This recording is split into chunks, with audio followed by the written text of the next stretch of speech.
is just going to be short. Like, I know, sorry, I'm doing the old school earphones thing, but I have the air conditioner on because it's super hot and and it is so loud if I just have my microphone on. But this is just gonna,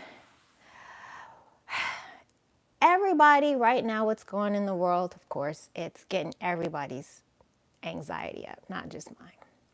But I did get diagnosed with PTSD, I guess a little over a year ago, from just the military and the war and all those kind of things.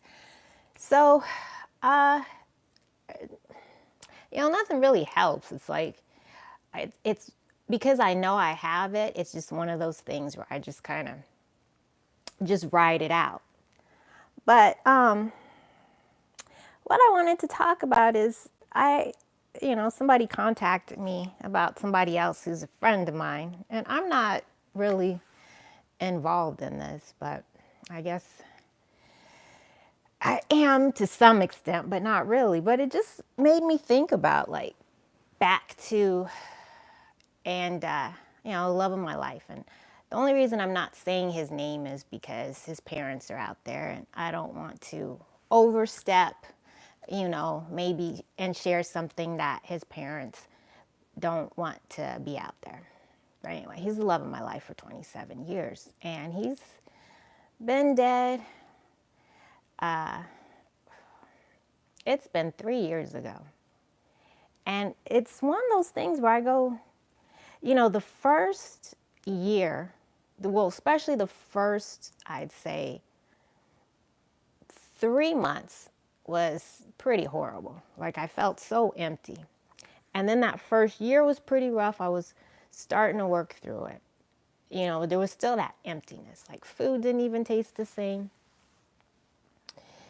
Nothing seemed real. It seemed like I was outside of my body.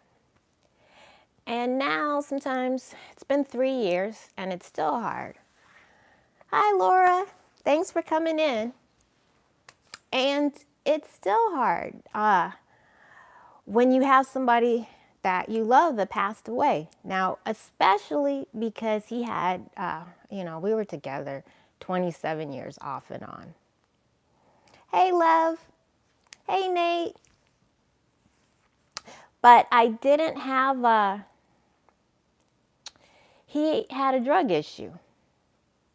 I'm out in Nevada, Las Vegas, Nevada. Hey, love.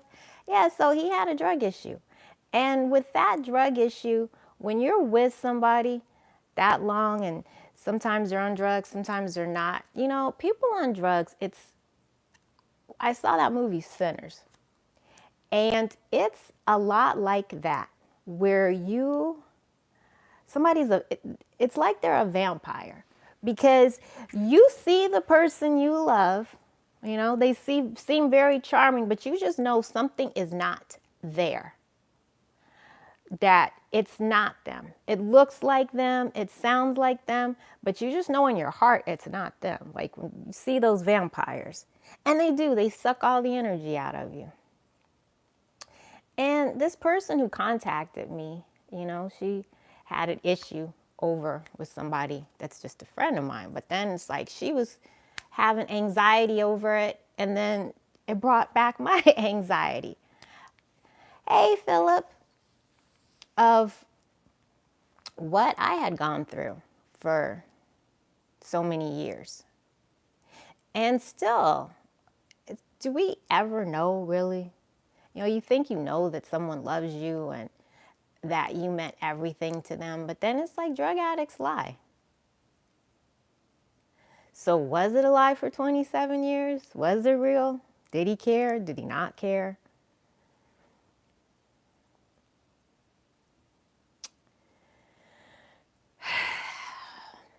Advice that I would probably, thank you, Philip.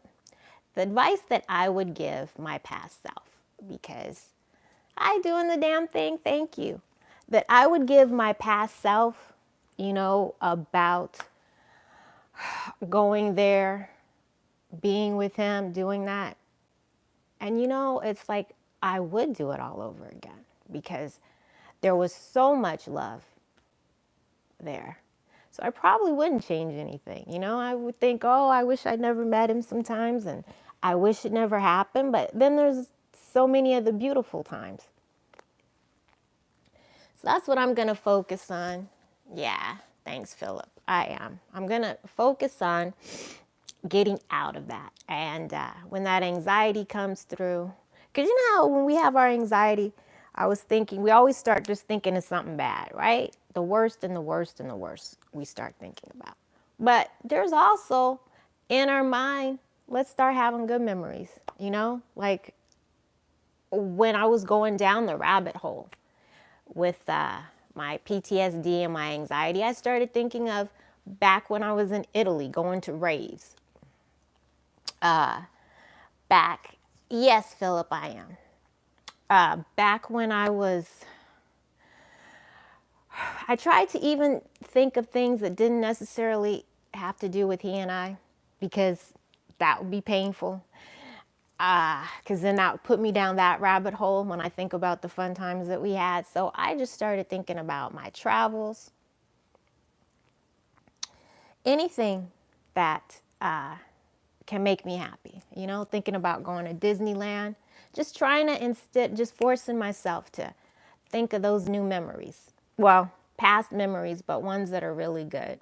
Because, you know, it's like our brain keeps on and keeps on. And if we go down, we'll go down. But I'm not going to let that happen. And you shouldn't let that happen too. So, you know, we hear all this advice out there and all these people telling us like, oh my goodness, what's this? There's like some decenter men movement. And I didn't really know what it was exactly. I mean, I thought it was just kind of doing your own thing. But then it's like, don't call nobody, don't. And I'm like, man, how can we live like this? You know, if we all so closed off, and you keep listening to these dating coaches and people, and they just keep lying to us.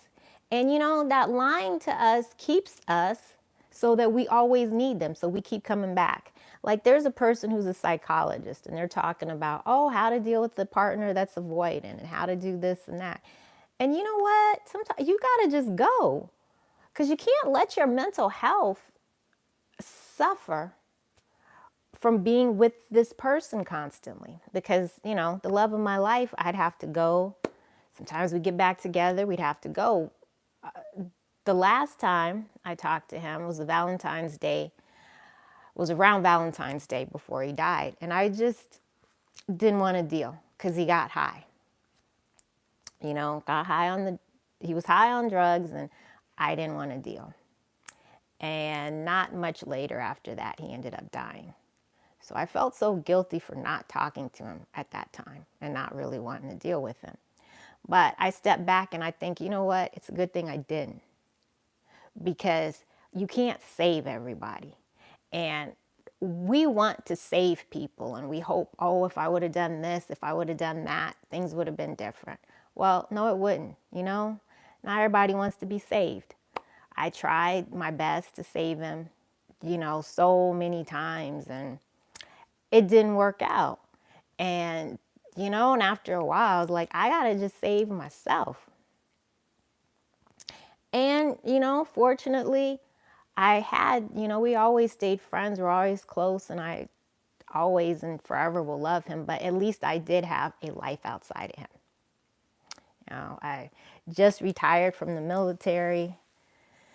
And I got to have a lot of life experiences. But just for all of us, you know, don't let this internet get to you or people that are always going to tell you you're not enough or you're not doing enough because you're where you are for whatever reason. Do not let things that you cannot control tear you up because it's just like right now, state of the world. And, you know, I've been in war a couple times. I've been deployed a couple times I was in war. And watching it, it's just like, but there's nothing I can do about it. But I can talk to you guys.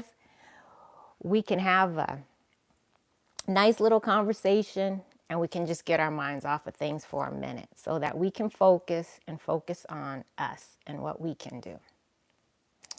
Thank you so much for watching, everybody. And I will see you guys later. Thank you.